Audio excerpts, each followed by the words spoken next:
Hello and welcome from Liverpool, the soon-to-be home of the Premier League champions. Good times ahead, Red. So when will it be? When will we finally taste the pints of number 20? When will we shake hands on a title that we can celebrate together? When will we know for defo that we will see the Reds lift the top flight title in person for the first time since May 1990? We'll talk about that. We're going to talk about PSG tomorrow. We're going to talk about the Arsenal head loss. We're going to talk about Southampton at home. We'll talk about some randomness, no doubt, as usual. So stay tuned. It is the usual dance, an hour free on here on YouTube, and then another hour over on our Patreon. Get involved with that. That's what keeps the lights on. Right. Let's start with you then, Mo. You've just cut people are saying, "Oh, you're late tonight, lads," and all that. We did tweet it out a couple of times. It's because Mo has come live and direct from the press conference at Anfield. Still wearing the funny armband. Still got the funny armband on. He had music blazing in his ears as I was shouting, "Oh, Mo!" as he was coming into the place, and he didn't hear one little bit of that. But yeah, how was it? What come out of it? How was Slot? Who was the Liverpool player, Paul? Diego Jota was the player. So it was weird because normally you get Liverpool first and then the other team afterwards. But this time PSG were first. So they had Kvaratskhelia and Luis Enrique. And they were confident, more confident than a lot of people believe they should be, but not quite as cocky as some of the quotes we've seen about them coming out. But Liverpool's Slot, for example, Slot was cool. Slot, it's funny because I can tell now when things irk him just by the way he talks about them. And it was noticeable that he mentioned that PSG and Man City were the two richest clubs in the world. Yeah, I like that. He kind of slipped it in on more than one occasion. And it was kind of how he was trying to justify or at least kind of rationalise, well, yeah, Liverpool didn't have the best of the game against PSG, but that doesn't mean to say it's going to be the same in this game because City away, we didn't have the best of the game, but City at home, the same team, we dominated them. So he's very much like, don't think just because we didn't dominate that game and PSG played very well that we're not going to be able to do our thing in this game. That was really the message he kept put across. But he referenced the 27 shots again, as if to say, like, well, 27 shots, maybe technically, but some of them were from, like, outside the box and all that. Some of them were from outside the bloody stadium. They were that far away. So I think he's confident his team can go out there and do the business, just the way that PSG are. But he did say he thought it was a 50-50 chance, which kind of surprised me. I thought he might be a little bit more, well, we've got the lead, we've got Anfield, we can go out and do that. But maybe he's just trying to, keep them on their toes. I think that's just keeping it calm, isn't it? And not sort of, they've appeared to be overconfident, certainly through the reports in L'Equipe. But so he doesn't want to sort of return fire in the same manner, I'd guess.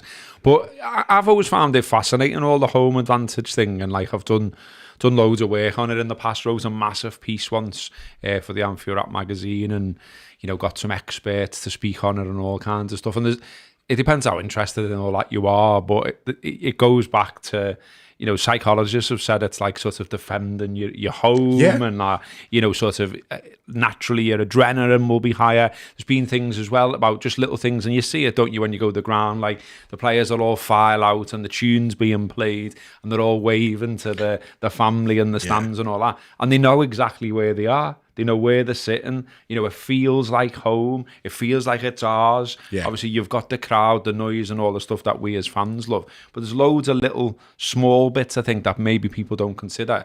Because, PSG, as someone pointed out to me, and I was like, yeah, no.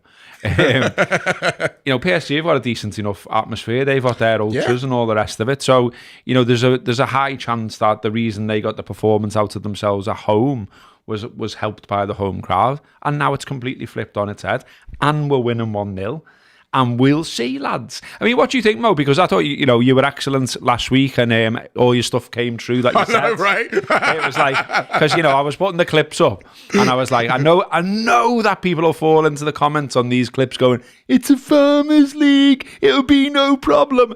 And I was just like, fucking hell, why don't you just listen to the clip properly?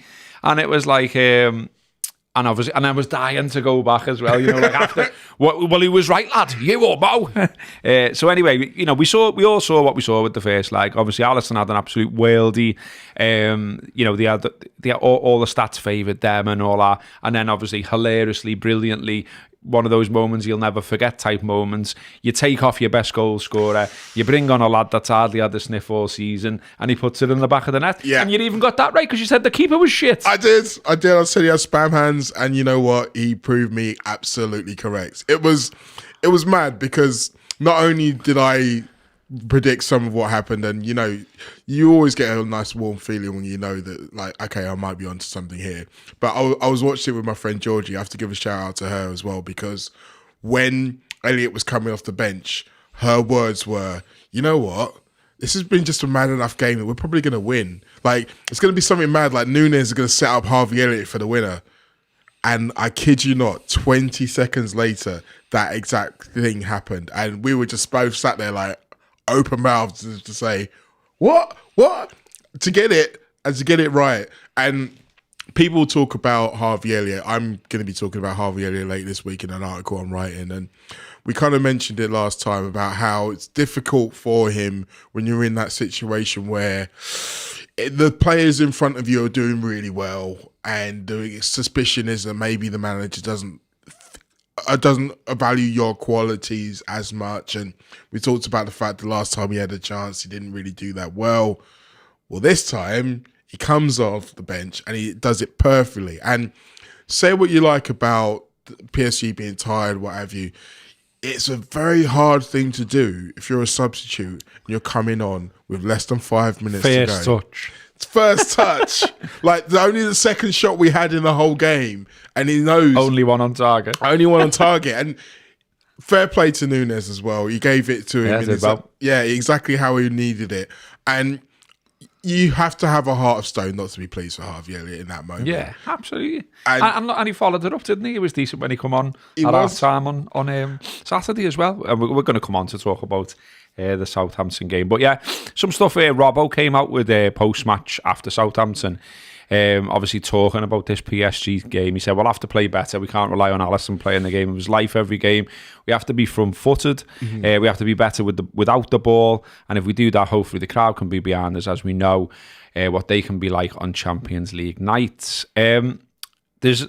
when I'm weighing it up, when I'm trying to just do, I mean, everyone knows I'm a red. It's a show with two reds on it, but we're trying to be sort of a little bit, consider all the factors, if you like. And he's rested all the star names, Enrique, at the weekend. They still won anyway, which is probably why I did it. So even the keeper, Dembele, etc., the Georgian lad. That's the one. I had to learn how to say it properly the other day because I was doing LFC TV straight after the show. Yeah. And in fact, that was funny because they get you on like sort of. So if anyone hasn't seen it, they have the Zoom show. So they have the guests in the studio, and then they have 3 fans on Zoom in the background, and they bring them in at different times. So I was one of them on this particular show, and they tell you to come on about 80 odd minutes just so they can like check that you're lit properly, framed properly, they can hear you and all that. So I was done that bit, and then like I had the telly like behind the laptop screen, still watching it. Cara was just off shot watching it with me, and then I'd muted myself so I could still like have a rant. And then like obviously when that went, like, and it's funny because the Courtney Neary, I think her name is, she was on. And just before we started, she said, I haven't even got like a telly in my room here. Oh my God. And she said, I just saw your reaction. I was like, Dad, have we scored? Poker face there from Robbo. Yeah, it was just absolutely brilliant, wasn't it? And look, what Robbo says there, I think spot on. I think everyone involved will know they've got to do better. They got away with one. It'd be interesting. I mean, do you think Do you think Slot will do anything different? Do you think Enrique will do anything different? You know, because one of the things that sort of did for us, and Slot talked about it this afternoon, didn't he, was that they've got more confidence as a team, obviously. So this weird thing of comparing us to Arsenal and Bayern Munich, well, that was some months back. They're a better side. They also played both those games away from home. And they're a better side now, I think, is what Slot was saying. And he was saying about, you know, they were pressing one-on-one, taking the risk. You could obviously see that there was space in behind. And a few times we didn't exploit that, but ultimately we did. Yes. Do you think he's going to go like that at Anfield? Just say, like, same again, lads, that caused them problems? Or do you think he'll sit in? I don't think he'll sit in. I think what he will hope to do is take better advantage of so every tactic has a risk and a reward. So the tactic of them pressing up, like you mentioned, if you get past it or you get over it, then you should be able to have space to capitalise. There were a couple of times we got out and didn't capitalise. So he will be saying, when we get out, absolutely make sure you punish them, because if you do that a couple of times, then they're going to be a little bit more reluctant to press up as high as they were. So I think that's the only real change in what we will do. Obviously, the intensity. Would you start with Big D? You know what? I might do. And you know why? Because the idea of going over the top, the press, I think works better for him than it does for Jota. No, it's not his game. Not only is he quicker, but he's also strong, and we've seen literally from the first leg that he can compete in the air, and it was him winning the ball in the air and then having the presence of mind to spot the run of Elliott that caused the goal in the first place. I think you can do that. I think also that the idea that you've got Jota as well, you can kind of bring one in afterwards. Also sounds like Gakpo's going to be in the squad, so whether he's going to be fit enough to start or whether he's just going to be coming off the bench, I don't know. But he's another one who you can do that tactic with. I think it's just going to be a case of us doing what we do better. The interesting thing for me about it is that Luis Enrique basically said, we need to have the ball for our tactics to work. And we had less possession than we've had in any game under Slot in that first game. So you'd like to think that will be the main thing that's different. So if he did say to them, there's one thing I want you to do differently from last time, keep hold of the bloody ball. Yeah, and stop letting them feed the Georgian lot. Exactly. I'm just going to refer to him as the Georgian lad. It's just easier. Interesting thing, he speaks very good English, almost as if he'd at some point been looking to come to England. Well, you know, we love a stat on here, and here's one for you. Liverpool have never failed to progress on the 39 other occasions that they've won a first leg away in Europe. So let's hope that comes to pass once more. Yeah, I mean, just run through some stats quickly from the first leg. I'm sure you sort of know the score, but yeah, only one shot on target from the Reds. PSG had 70% possession, as Mo just mentioned, 27 shots to 2, 10 shots on target to 1, and an XG, interestingly, of only 1.8 for PSG, given all of that. Yeah. And ours was 0.3. Which is tremendous. But like the 1.8 is important because I know a lot of people say, oh, XG, what does it matter? But basically what that tells you, 1.8 XG spread over 27 shots, tells you that they weren't right in front of us very often. And even some of the ones where they were. So there's the one in the first half where it looks like Virgil's kind of let them go and he's got through and Ali's had to put his leg out down to the left. I maintain that one was offside. It wasn't called offside, but if it had gone in and they'd have checked it, I maintain that one was offside. I looked at it, I was just like, yeah, he's offside, it's fine. But sometimes you can feel like you are doing everything and there's nothing more you could do to score and you just don't score. Like that happens. That's football. Yeah. Like it doesn't always have to be that the team who does the best things in the game get the rewards. If it was that case, then none of us would watch this game because it'd be pretty bloody boring. I mean, I love the shouts of, like, you know, I see an Arsenal fan who was, like, you know, well followed online, etc. And he put something like, you know, literally never seen anything like this before. I was like, yeah, mate, here's the stats from the 2022 Champions League final. When Courtois made, guess, 9 saves, the same number as Alisson. And the thing about it is, and I tweeted this out after the game, and it kind of got a lot of traction, is that every time Real Madrid have won the Champions League, they've had at least one game like that, where you don't know how they've won, but they've won. And that's really the kind of thing you need if you're going to win the Champions League, because there's plenty of good football teams who don't win the Champions League. Plenty. Man City. Man City have probably been the best team in Europe more often than once. But how many times have they won the Champions League? Once. Because you need more than just being a good team. You need to suffer when you can have to suffer. You need luck when you need luck. But you also need to be clinical when you need to be clinical. And we had all of those things in that game. Now, it's weird because PSG probably had taken more confidence from that game than Liverpool did, in a way. But I don't necessarily think that confidence is going to do them the world of good. Like, it reminds me quite a lot of, speaking of Real Madrid's, was it 2009? Where we won the first leg away 1-0. Yossi Benayoun scored in the last 10 minutes. And they were very much like, we'll overturn this. Don't worry about it. We'll come over there. I think Mark put up the kind of Anfield, so what? Yeah. And what happened in that game? Liverpool won 4-0. And Liverpool absolutely steamrolled them. They did all of the attacking and the dominance that they didn't do in the away leg. So historically, there's evidence of it. Modern history, we already talked about the Man City game.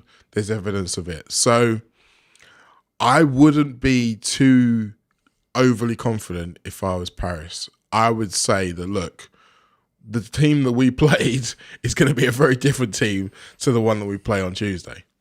Absolutely. Couple of shouts in the comments on the live right now saying once again that they want TLC mugs. This just means Mo's going to get on my back once more about it. Look, it's all admin, kids. Do you know what I mean? And there's loads of it to do. The pair of us do too many things, and if it was just, you know what I mean, this is the day job. We need an intern. Yeah, we'd have cups all over the show and T-shirts and whatever else. It's just hard to do the admin around it, but we will get to it. I just need to work my way through admin, personal and otherwise. Shane Murphy has thrown in €2. Thank you very much, mate. And Akko is watching in New Zealand on the way to work, and he says, finally, or he or she says, finally caught up on the way to work, up the Mighty Reds, up the TLC. What a time to be alive. Damn straight. In it. And that brings us on rather nicely into what is needed for number 20 then. The bookies are just not taking bets on this anymore. Arsenal shat the bed once more. Liverpool have won once more. The number of games are ticking down. As you've probably heard, we're 15 points clear at the top of the Premier League with 9 games to play. But it is still not done. Over his dead body, said a certain manager not so long ago. I mean, I'd be burying him personally, but there's a mad fella with a sickle and a big old black hood standing behind you, Mikel. Yeah. But Liverpool will, I mean, look, maybe he's still saying it when he's in the changing room with his light bulb and whatever else, that Liverpool now need to drop points. We're going to come on to that. Liverpool will now need to drop points, the equivalent of 5 defeats for Arsenal to move level. That in itself would mean the Gunners have got to win all of their final 10 games, which seems unlikely, not least because one of them's at Anfield. And so everyone's doing the maths, mate. Everyone's trying to work out, where's it going to happen? How's it going to happen? Who, when, why, what? I feel like there's too many permutations for us to start truly getting into it here. I'm just going to say the one I like, which is, and I feel like this is believable and could happen. So should Arsenal lose their game in hand against Chelsea, but match all of Liverpool's results otherwise, then Slot and the boys would get their hands, well, they wouldn't get their hands on the Premier League trophy. They'd be crowned champions with 4 games to spare when they host Tottenham on April the 27th. Yes. I'd like that. I think that'd be nice. I'd like the maths bit to happen at home, and then we know that the trophy would then be Palace. Yes. Last game of the season. But I'd like the 2 celebrations. Do you know what I mean? At home. Oh yeah. No, so I've seen someone saying today, "Oh, maybe Leicester away," and I was like, "I don't want it. No, not away, not away." So I want the let off. Yeah. I want the let off, and I mean, I don't know if anyone's ever tried to go to Leicester City Stadium. It's a ball ache to get to and from. And it's also Easter Sunday, which kind of makes it a bit more difficult for everybody. But, I mean, narrative-wise, Easter Sunday, resurrection, like the Reds coming back to life after years in the darkness of the wilderness. I kind of like that. But I'm like you. Like, as a son of a Spurs fan, I'd quite like that game to be something that we remember positively because, and I'm not going to keep going on about it, neither are you, but there's been some Liverpool Spurs games that we don't remember positively. So I'd quite like this one to be. No, you let it go. Never let it go. We'd also get the Guards of Honour from Arsenal if it turned out that way. And this is the bit that I really like, you'd get a month to bang on about being champions while still playing matches. Yes. Which would be glorious. And look, I know there are still some people, and I can see some in the comments, who are still trying to go, oh, don't be tempted, fate. Come on, boys, come on. Stop all that. Enjoy yourself. Let yourself off the leash. No side in Premier League history has ever blown a lead of this size at this point. The closest one who's bollocksed up anything like this is Man United in 1998, who threw away an 11-point lead to let Arsenal win the league by a point. And that was with 78 points. By the way, just saying, for all of those that seem to think that somehow it's crap how we won the league. It's absolutely not. No. Take yourself off and have a look at history. Come back and I'll be sat here with me two fingers ready for you. All I'm going to say about history is that Man City last season won the league with 91 points. I suspect that Liverpool's final total will be more than that. So Liverpool have been good enough this season to have won the league last season. So, and no one was talking about how good or bad the league was then. So I think this is just one more stick that people tried to beat us with that, to be honest, can just get thrown away. Thrown to the dogs. Get in the bin. So let's do, and you might notice that I'm just pushing the Southampton match but it just wasn't that good. I mean, and we'll come on to it. I think it's more fun, given what this show is like, given the fact that it's 7 o'clock at night and there's alternative things that people could be doing, and I'm really pleased that there's actually nearly 600 people watching live well in, because I was driving in thinking that this could be the one that no one watches whatsoever, because it's dead late, we've got a game tomorrow, there's a game on tonight on the telly, blah, blah, blah, blah, blah, but you're here, so thank you very much. But yeah, so I thought it'd be more fun to talk about first the Arsenal head loss, because it's just glorious to settle down and watch this for me. So I've got all of those memories of when we were going toe to toe, head to head, with Man City, and genuinely it was so hard and so horrible. And I can remember watching some games with you back in those times, actually, and it was just like, it was just like, oh, this is grim. Yeah. I remember watching one in my flat once, and like, this is going to sound dramatic, but genuinely it's true. I was getting so het up, pacing round, and like, and all that. I just fucked it off. And I went for a walk and went and got my hair cut. Yeah. And I sat in the barber's, and the barber was a blue nose. And he was like, I can put the footy on if you want. And I was like, no, absolutely not. I can't take it. What do you think I'm here? I've come away from it because I'll go back and just see how they got on. I can't do it to myself. But with Arsenal, I put my comfy trackies on, my slippers, I get a little cup of tea, and I think, right then, how are they going to fuck it up this week? It's mad because I actually had a really lovely Sunday. I went for a walk around Sefton Park with the dog, and then met up with some friends. James, friend of the show. Hello, James, if you're watching. Went for a beer, a nice relaxing Sunday afternoon, and then we went back home and was just like, oh yeah, Arsenal United's on. Let's have a look. So I just flicked it on, an hour gone, Man United 1-0. I was like, oh, okay, this is interesting. Let's have a watch of this. And then obviously they scored, and Declan Rice acted like he just scored the winning goal in the FA Cup final. What are you doing, lad? You're giving it beans against a side that's lost 12 in the league, mate. And before yesterday was level on points with Everton. And all you've done was equalised against a side that you should be beating if you're going for a trophy. And you're quietening the crowd. All that says to me giving it all, is how unlikely they thought it was that they would actually score. Like, they'd already given up in their mind of actually scoring a goal. And good goal, like. It was a good goal, don't get me wrong. And I thought actually... But grab the ball and run to the halfway because you need a second one. I actually thought Declan Rice played really well in that game.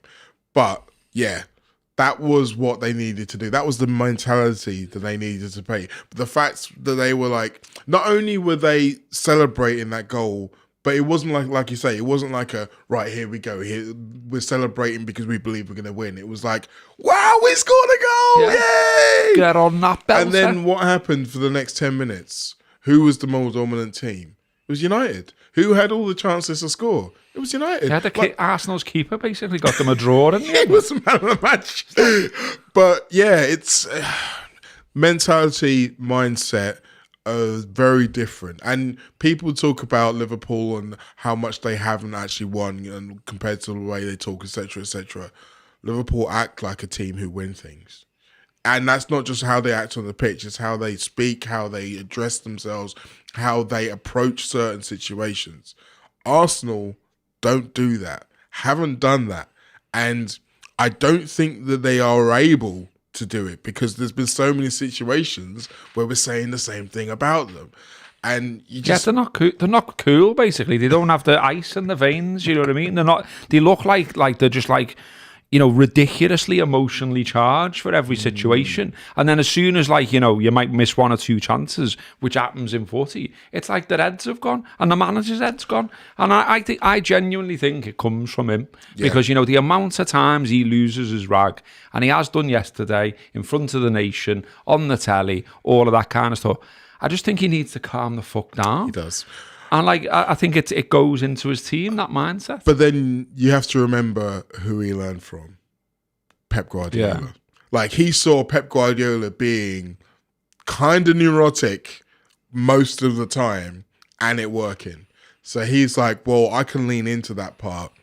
What he doesn't have is the tactical innovation part that Pep Guardiola also had, which helped him. He also doesn't have the ability to go out and build a team of very, very, very, very, very good footballers, which Pep Guardiola also has. So those two key things are missing. So if you've got all of the flashy bits and none of the substance, then you're just going to have a bit of a shit sandwich, really. Matter of time before he starts scratching his head and all the rest of it. But one thing I would say, the interview, I did have some sympathy for him in that because, like, they were very much trying to poke him. Yeah. And I always think at that point in a game where you've just come off the pitch and you've not got the result you wanted, and you get into a situation where you know that the interviewer is trying to get you to talk about something that you don't want to talk about and tries to get quotes that you don't want to give. There are times when he could just start giving him back some, and we've seen plenty of managers give like snarky answers or answers to make themselves look a bit of a dickhead. I think it's shit. I really do. I never liked fucking Jeff Shreves the way he always did all that shit. No. I don't like the other bell end, Des Kelly.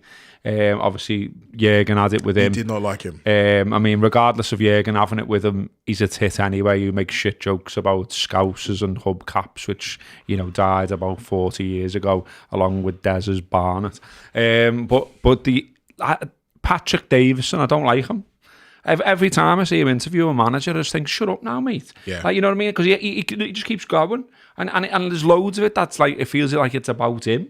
These really like long-winded questions and all that. And it's like, lad, just get the stuff we want to hear out of him. Stop trying to bait him. Yeah. And stop like, almost like door stopping him. It's a game of footy. And like, you know, so I had a degree of sympathy as well. And I knew obviously that, you know, what he gets the manager walking off type of thing. So therefore that then becomes the meme and all the rest of it. But I just thought he was dead cringy all the way through. And like I say, you know, like you say, you know, purposely trying to wind them up or necessarily dragging it out. Just saying weird stuff as well. Like, yeah, best in the league, perfect in the first 2/3 of the pitch. Shut up, mate. Yeah, yeah. Do you know what I mean? Yeah. And like, there was a really like a weird piece today. I think it was in the Telegraph, sort of saying, "Oh, what an amazing journalist Patrick Davison is," because he got the reaction he wanted and all that. And I was thought, is that what we've come to? Yeah, yeah. Just shite, if you ask me. I'm not having it at all. And to be honest, like the fact that Arteta decided to just walk off, I don't think that really counts as him getting the reaction he wanted, because what he wanted was a quote, and Arteta was like, you know what, I'm just not having this anymore. I'm going to go out. I'm going to leave here before I say something that I regret.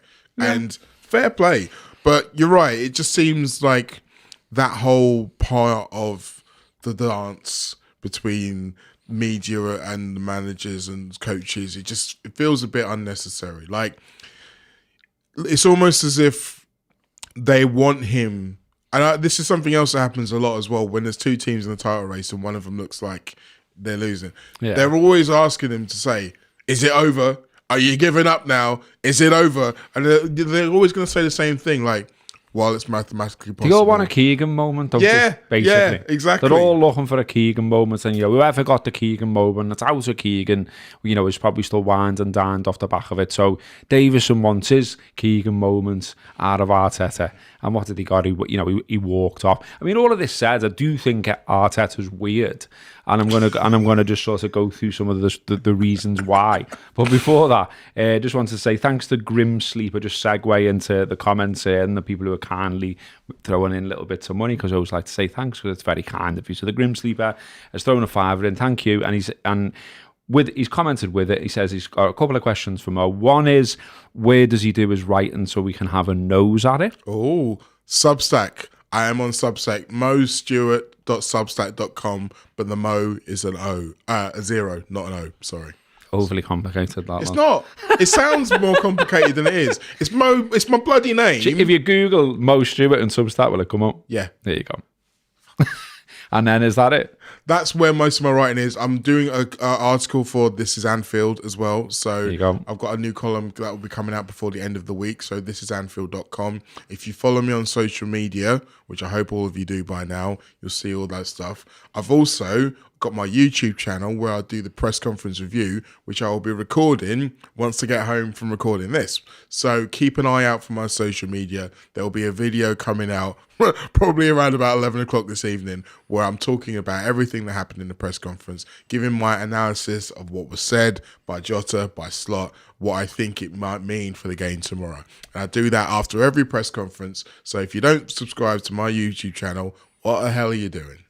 And his second question is, seeing someone who looks like Mo in the Princes Park area, including today, is this him? Well, not if it was today, no. If it was yesterday, maybe. More as we have it. So yesterday I was in Southampton Park, Lark Lane. We went for a bit of a mooch round. But what I would say, for the most part, don't go up to that person unless you're 100% sure it's me, because I don't want random black people being accosted in the streets of Liverpool, because, it's not a great look. No. And then also, thanks to... What am I doing with this name, lad? Hamrogue? M. Hamrogue?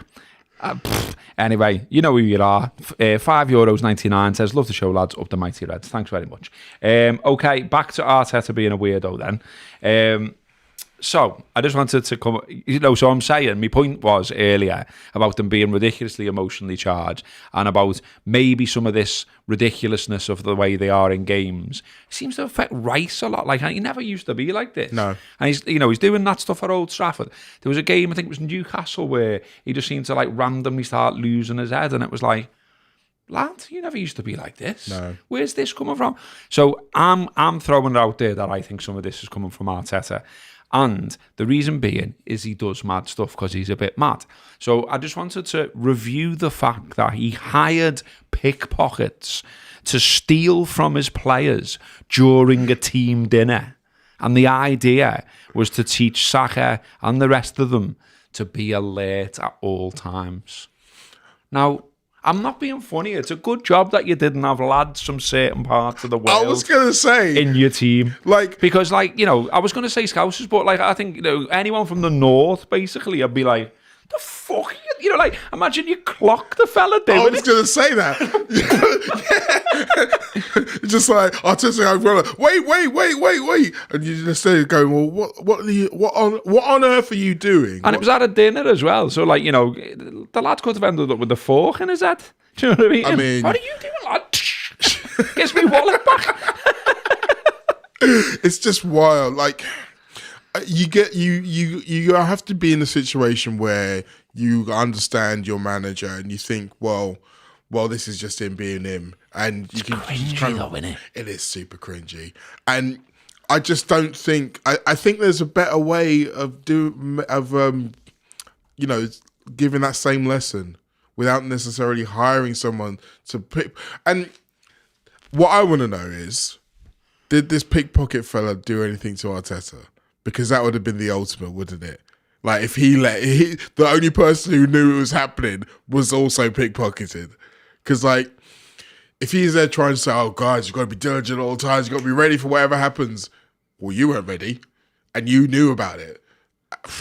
I mean, just no, mate. And then so there's that, and there's more. He did a team talk with a light bulb. Now this is out there if you want to go and have a look. But it's true story. He did a team talk with a fucking light bulb, fucking 60 watter, and he said, Edison invented the light bulb. Today I want to see, and he's like, I've watched the video of it. He's proper, like he's walking, like really passionate. Arms are going. He's like walking right up with this light bulb in his hand.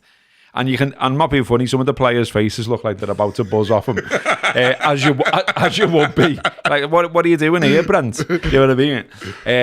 He says, Edison invented the light bulb, and today I want to see a team that is connected, because a bulb by itself is nothing. I want to see a team that is connected with each other and that shines. And you want to transmit to him light and energy and passion and how you play football. You two, the same. Each of you plays the game connected. Because what happens when we play connected, guys? What's the next thing that happens? We connect with 60,000 people who create more energy. Because at the end is electricity that through heat creates light and life. Because if not, it would be fucking dark if this guy doesn't have the idea to do that. And I want you to play like this today, because as good as we are, it depends on one thing. What makes us special is our attitude. And today I want you to play with that attitude. Go out there, fucking turn the light on and play football. Let's go! So that was April 2022 v Brighton. They lost 2-1. Okay. Well, you answered my question. Yeah, didn't work. And you know why it didn't work? Because they were all standing there going, what the hell is this fella on about? Why are you banging on about a fucking light bulb? Just fucking get us going, tell us what you want us to do, and we'll run out there and do it, lad. I think, again, that was something that he probably saw someone else do successfully. It's like Rodgers with the envelopes, isn't it? Just like... So I get the whole idea of motivational metaphors. Like, I understand it. But even if you wanted to use that as a metaphor, the way to do it is, if you're in a team meeting and you just talk about it, maybe just do maybe 3% of that at the end of a meeting. But and have an actual walking around with a bulb. Because clearly, without they wouldn't understand it. Like, if you didn't plug and they had to plug it in. Oh my God. Yeah. So look. I still haven't finished. So not only did, by the way, did they lose that game to Brighton 2-1, they also finished 5th that season and didn't even qualify for the Champions League. Lol. These I haven't got as much on these, but they're out there if you want to go and have a laugh. He got a dog. He got a dog for the team. I don't mind that. No. Dogs are absolutely boss. And they've got dogs in a lot of schools now, haven't they, as like a way of reducing their stress and stuff like that. You know, I think that's a decent idea. So he got a dog, and he banged on about, it's because we're a family and families have dogs and blah, blah, blah, blah, blah. And he called the dog Win. Oh, dear. Win. Win. Win. It's shit. Weird. It's just a shit name. We can't come up with something better than that. I don't mind the dog idea, to be honest, because I like dogs. So I'd be sound if my boss said, just got a dog for the team. Yeah. Sound. Win. It's just like battering you over the head with this idea. And then I've obviously got to throw in, and surely you all know that. I imagine 99.9% of people who watch and listen to this podcast are Reds. And you must all surely know that before he played Liverpool once, he blared out, "You'll never walk alone," from these big speakers while they're all running around in training. And they lost. And they lost. And they lost because of him as well. It wasn't just that they lost. It was that after all of that, the whole point of that being that they were supposed to, be their normal selves in the atmosphere of Anfield and not let it get to them, not let them antagonize it.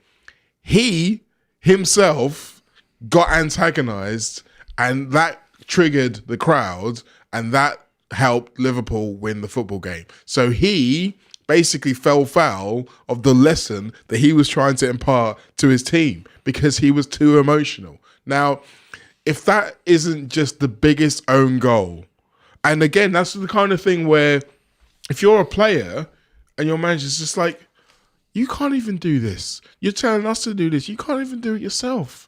Like, why would we listen to anything you have to say? He just, you know what he reminds me, I know one for the kids, but when Basil Fawlty's car stops working and he's like, and he starts hitting it with the branch and all that. Arteta, sometimes his mannerisms remind me of that. Like, absolute shed gone. Yeah. Head completely fucking gone.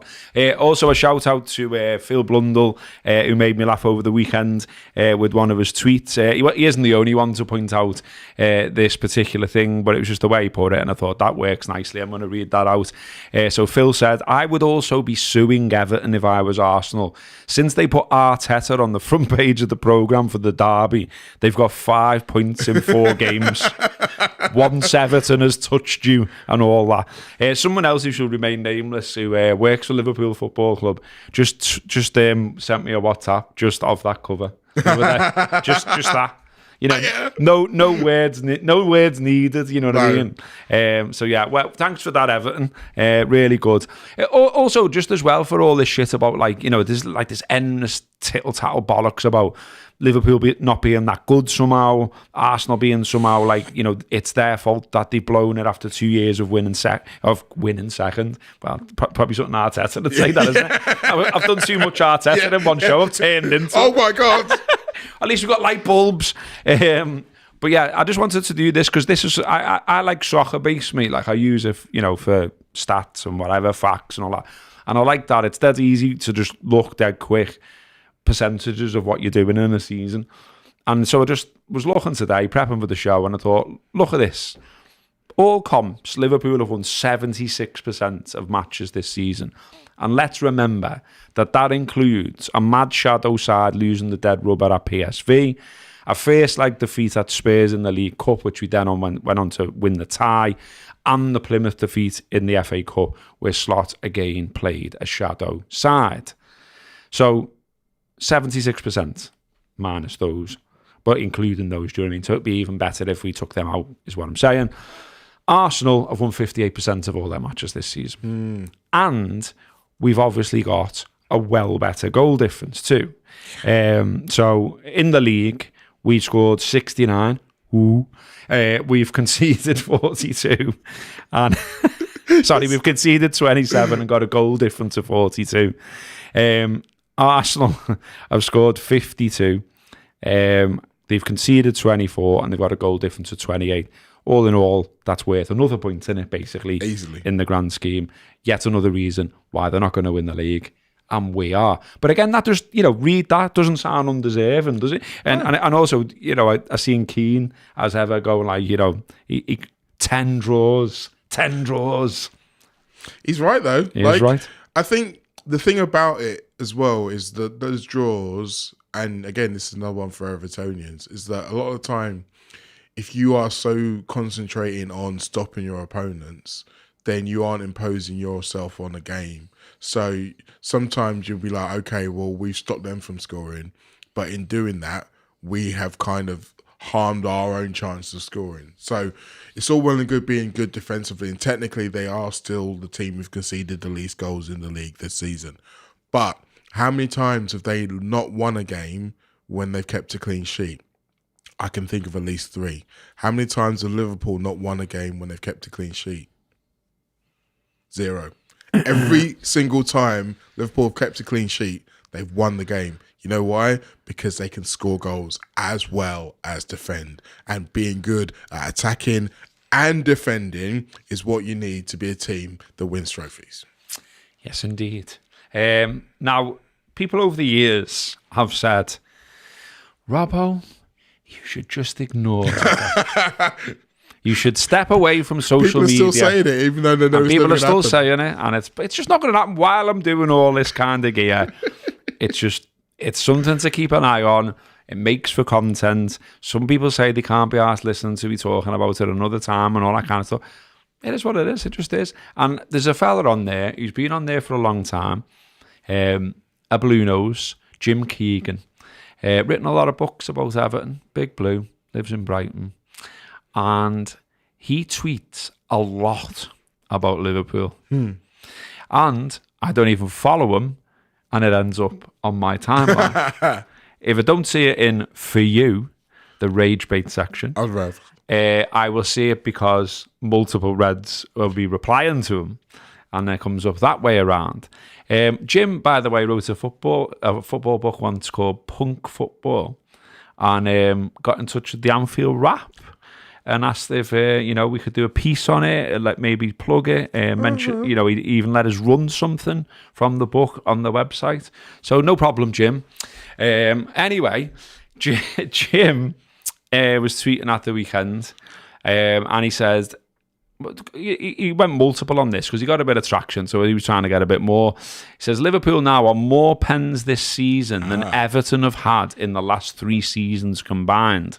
Now, when that started getting a bit traction, he went again. In 34 minutes today, Liverpool received double the number of penalties Everton have received in their last 2,700 minutes of football. Now, all of this shouldn't matter, should it? And I should just let it go. Yeah. And I should walk on by and, just consider a river flowing through my mind. But this shit seeps into their collective mindset. I come out of the game, and one of my blue mates has put in our group, 2 fucking penalties again. I'm like, yeah, they were both penalties. And you know what, Jim? I think enough people pointed that out, didn't they, mate?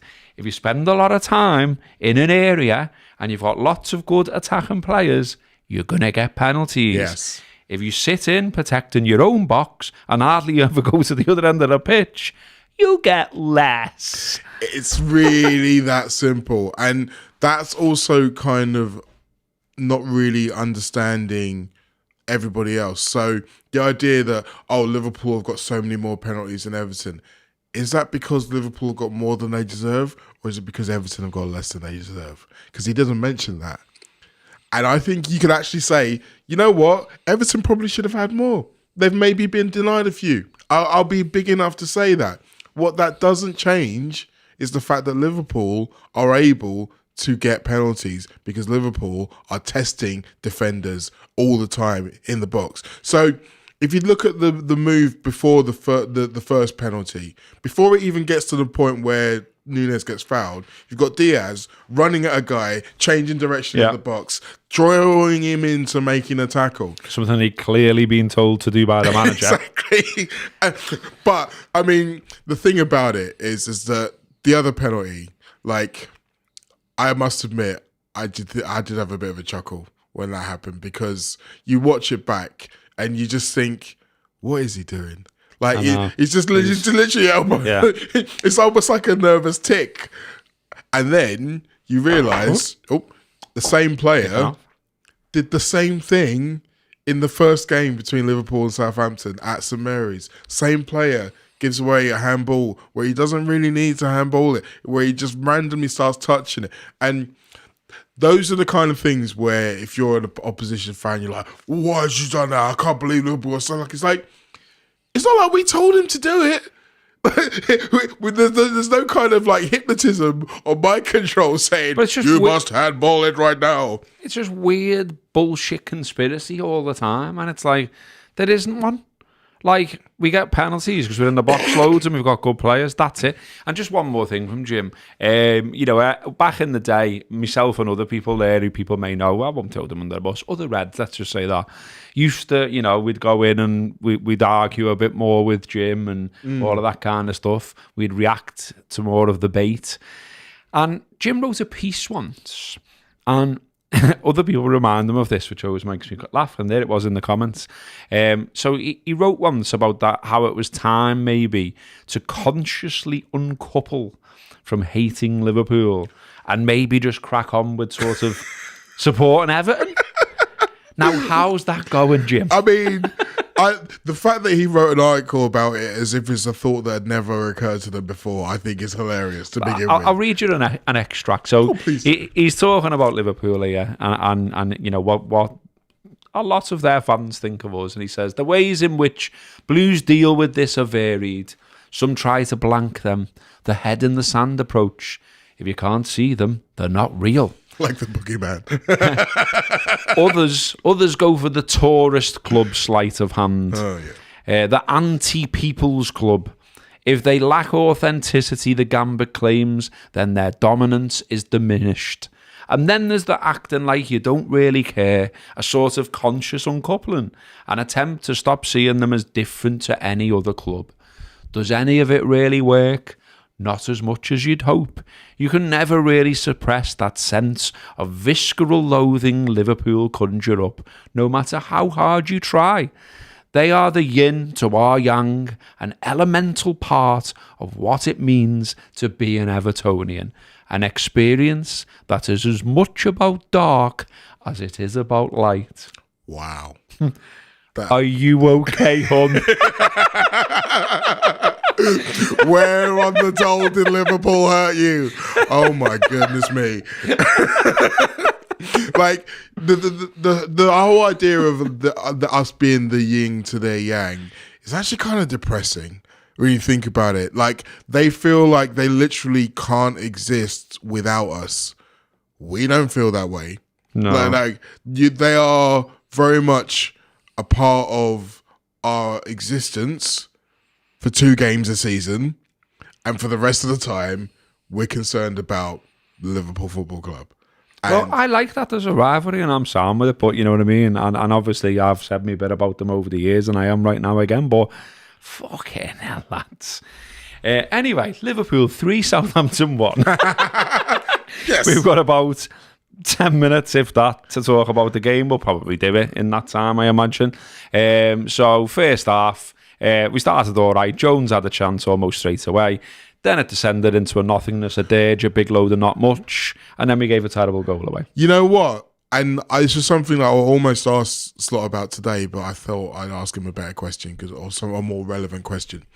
You know what I figured out about that game? We were sound until that injury, where the 2 Southampton players ran into them. Yeah, because it took a lot of momentum off the game, didn't it? It just, everything just kind of went. And that's not the first time that's happened this season. Fulham at home, it happened. There was that incident in the first minute where Robbo gets injured, and then he probably should have gone off because he ends up getting sent off. Ipswich at home, Leafs Davis, he gets a bad injury that completely takes the air out of the situation, and Liverpool struggles to kind of get any momentum back going. So it's happened 3 or 4 times. The other thing that happened that worried me and did manifest itself, could have been worse, and then we managed to sort of move on, is I don't know, like, so I was in a different seat on Saturday because my mate's cousin from Australia was over, and so did a bit of jiggery pokery. But Tyler Dibbling, the 19-year-old wonder kid with the I was going to say with the shaved legs, but maybe he can't grow hair yet. Socks around his ankles kind of player. All of that gear, yeah. So he got up Nunez's nose. And it didn't. Everyone didn't seem to notice this. It's not in the match reports much. No. It was maybe one of them things that you had to sort of be at the match to get onto. But they started giving each other shit, and like there was the referee did speak to them both at one point, I think. But there was a bit where like Nunez carried it on, and he actually threw a bit of a elbow at him off the ball. Yeah. And I was like, lad, what are you doing? Your head's going here. And then he follows that up with that mad boot, which, you know, they're all appealing for a red card, and what, it wasn't a red card. No. But it was just daft. It was just like, I was just like, you know, you dick, why are you getting, like, just don't get drawn into that shit, because when anyone sees it happening, they'll do it more, and then the next opposition will do it again. Do you know what I mean? Like, no, lads. So I don't know if you do remember this, but you and I went to see his first Anfield game together against Crystal Palace in his first season. Did we? Yeah, we did. Huh? And what happened in that game? He got sent off. Yes, indeed, of course. I thought you were talking about Tyler Diblin. Oh, no. No, Nunes. Yes, he got sent off for something like that where the defender got involved, baited him into doing something stupid. He did something stupid, and then he got sent off. And the problem with Nunes one of the biggest problems with Nunes is that he doesn't seem to be able to learn from his mistakes. Like, he has that kind of goldfish mentality, but not in a good way. Like, what you want a striker to have in terms of a goldfish mentality is when they miss chances, it's like, nope, it's didn't gone. happen, Not it's bothered. gone, on to the next one. Yeah. He has the goldfish mentality where it's like, he doesn't remember anything. So he lives in this exact second, in this exact moment, all his life. And it's like, people always tell you, live in the now, live in the moment. You know, it's a better way to live. Not all the time. So, yes, he got lucky, but fair play to Arne Slot, because I and quite a few people around me thought he was going to get substituted at half time. Yeah, so did I. Thought he was going to say to him, look, it wasn't just that shit, was it? It was the fact that he ballooned 2 efforts. Well, one was a header. Can you balloon a header? Well, he made a good attempt at it. The one where he tries to chest it and then, don't know what he's doing there, but it nearly went out the ground. Yeah. And so, you just in general, I thought, looking at it myself, I thought, well, there's not a lot of here saying, keep me on. He's having one of them. Yeah. And you think, okay, well, fair enough. You've done all right in the last game. It's not worked for you today. We'll take you off. But no. Decent goal. It was a very good goal. And the thing I liked about the goal the most was it channeled the thing that he's probably best at, which is movement. That's the thing. Whenever you hear other strikers, your Shearers, your Sturridges talking about him, the same positive things, it's normally about his movement. And that was what was the really part of that goal. And he did the thing that we said Declan Rice should have done, which is he picked the ball up and was like, come on, we've got another goal to score. We've got business to take care of. So fair play to him. Fair play to Arne Slot in being able to say, you know what? No. You're like, I'm not letting you off the hook. You need to go out there and rectify it. And again, this is the other thing that I really liked about that game, and they've not shied away from the facts. He laid into them at half-time. Yeah, I mean, Verge was asked about him being angry, wasn't he? And he's basically agreed with the suggestion that it was the angriest they've seen him so far. And then he's not sort of shied away from any of it in both post-match and, the one he's just done that you were at. Good, do you know what I mean? Like, great. And I think even, making the 3 substitutions. When I first saw it, I thought, oh, well, maybe, it's a pre-planned thing. But then when you hear about what he'd said, you're like, it's definitely not. It's a point. Yes. It's lads, off. Not having this. Off. So I think some of them were planned in as much as at some point this is happening. But so the Simicast Robertson one was definitely 20 minutes earlier than he planned it to make. But it was just the thing that you said I liked, it was when you make 3 changes, the other 8 realised that they were lucky to stay on. Because it's like, okay, well, yeah, it could have been any of us. And he's right. And I think I like the fact that he's calm, that he's measured, that he seems really unflappable. But everybody needs to have the ability to blow their top. Because if you don't do it all the time, when you do it, it has the desired effect. Because look how they started the second half. They all started like they literally had a fire lit under their asses. And it worked. But if you do that all the time, then it doesn't work. Then you start to glaze over. You think, oh, God, here we go. He's off on one again. But no. And we got that. We got an extra sub as well because of that head thing. Yeah. So, it all kind of worked in the end. Yeah. Got an extra sub. Still no Chiesa, though. I know. We, I think it was Kathy asked in the comments if we could have a chat about him. I mean, kind of what we said last time. He defo doesn't fancy him, Does not look good, I'm He afraid. defo does not fancy him. Yeah, Tsimikas, Elliott, McAllister come on at half time. Obviously, Diaz looked much more engaged. Elliott had a shot straight away. Diaz was like running at them, like Mo mentioned earlier as well. We got the equaliser. We then, it's a Diaz shot that leads to the penalty foul on Nunes by Smallbone, worst name in football. I mean, Dibbling and Smallbone don't sound like a very good combination, do they? No. Not going to be going in any strip clubs anyway. Salah does what he does from the penalty spot twice, puts him two different ways, and here is the Salah spot that we have in every podcast. He is now the third outright top goal scorer in Liverpool's history. So Ian Rush on 346, Roger Hunt on 285, Mo Salah 243. I've got to say, Mo, all of a sudden, for the first time, I've been saying for years, Mo will be going for the Rushies record, and no one will be telling him differently. And everyone was sort of going, yeah. Like he's just shy of 100 off. Yeah. And like, he's counting them down. We don't know what this deal's going to be. we don't know how long he's planning on staying here. Like, if he got 35 a season for the next 3 seasons, he's done it. Listen, he's he's got a room in his house, and on the wall are 2 pictures. One of them's Ian Rush, and one of them's Alan Shearer. And he's like, you know what? I'm coming for you. I'm coming for you. Don't think I'm not. I'm coming for you. Well, he's 42 off matching Hunt, which is unbelievable. And all of this in a lot less appearances as well, by the way. And people talk about, penalties this, penalties that. Like, it's not a skill. It's not, like, go back and watch those 2 penalties he scored in that game. Crackers. They were absolute crackers. Yeah. And it's the fact that when you've already scored a penalty in a game, it actually makes it harder rather than easier to score the next one, because the goalkeeper's like, well, I know what he did there, so he's probably not going to do that again.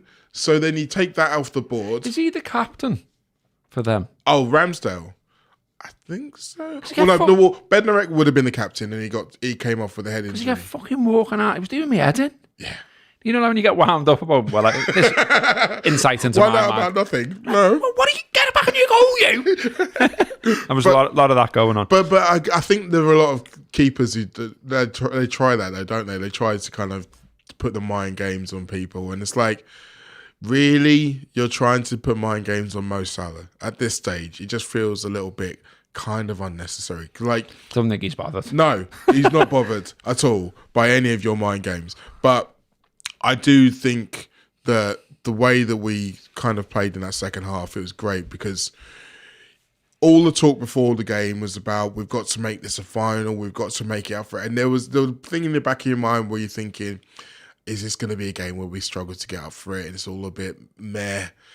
And fair play to the Anfield crowd. Like, I was watching the clock, and the first time that they went more than a minute without a song was the 37th minute.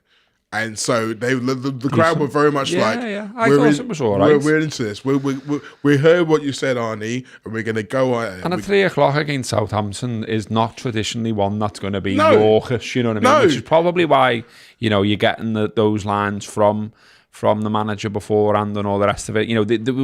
Like you say, there was always the possibility that a team who statistically are so bad as Southampton, that a little bit that we could get a bit lackadaisical. Yeah. And that's how it looked, isn't it? And we could try and win it without having to put all the effort, particularly after what happened in the PSG game, where it's like, that the intensity of that game was so high from them that that you're going to have that level again when they come back. So in your mind, you're thinking, well, maybe at least keep a little bit. And it's funny, actually, because Slot said after the game that he made a mistake in picking Szoboszlai again, because he came off at half time, and he said it was the first time that he saw him and he didn't look like himself. He wasn't running around like a maniac. And in some ways, I'm kind of glad that proves that he's human, because you were starting to worry if he was like literally some kind of mad AI robot with beautiful hair that just ran around all the time.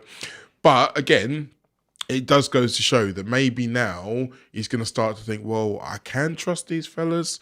I can trust the Harveys to come in and play. He did well. Yeah. He did well. Loads of energy. Like I say, shot as soon as he come on as well. On target, unlucky not to score. And he does the thing that I love the most about him is that he knows where the space is and he always finds it. And sometimes he was hugging the touchline, sometimes he was coming inside, but he was just knitting it all together. And he's an intelligent fella. 100%. So I always think that even if he's not giving you, like you put him next to Szoboszlai in terms of physicality, he's always losing. Yeah. But he gives you something you can use in the game. And I do think that we're probably going to see more of Slot now thinking, okay, well, maybe I can use you a little bit more. Maybe he's still not started a Premier League game all season, which is nuts when you consider the way. Yeah, he was injured, wasn't he? He did have an injury. He was injured. But then he just never got a sniff after that. I mean, even in that, that period of the 5 games in 15 days. 1 minute. Just come on against City or something. Yeah, exactly. I think that was where we all thought writing's on the wall for you here, mate. But he's been able to kind of reclaim it. And that's the thing. Sometimes you've got to hang in there. And it's funny, for this article I'm writing, I spoke to a couple of former players. I'm not going to say whom because you're going to see it in the article that's coming out in a couple of days. And both of them were unequivocal that he's got the talent to play for Liverpool. He is a Liverpool player. He's just got to keep going. Just got to persevere. It's not going for him in the moment, but he can and will get there. And I mean, one of them was sitting next to me in the match and was very much like, I told you so. I told you so. In fact, you mentioned that you were sitting somewhere different. I think anyone who's seen Liverpool social media knows exactly where I was sitting. Yeah, we had lots of comments about that. we had lots of comments about how you kept your counsel and didn't celebrate the goal and all this kind of stuff. So that's taken a lot of hard work, a lot of working on it, sitting on my hands. But also, what you can't see in that is that I didn't have access to this little beauty because it decided to stop working. So I was writing my match report on my phone. So I was looking down and furiously typing my match report on my phone, which is why it looked like I wasn't really paying attention. I was very much paying attention. Mo Salah as well has equalled Sergio Aguero's Premier League record of 184 goals. Next in his sights is Andrew Cole. We'll get that this season. Andy is on 187. You've then got Rooney on 208. Kane on 213 and Alan Shearer top of the shop 260. Salah is also 10th in the all-time Premier League assists chart with 86, and next in his sights in that particular chart is one James Milner with 89. Really? Yeah, 9th. Gerrard is 8th with 92. And then top of the shop on that one is Giggs with 162. He's going to get 20 assists in a season and 30 goals in the season. And no one, we talk about records, and loads of the records are, sometimes there are so many you kind of don't really understand or comprehend them.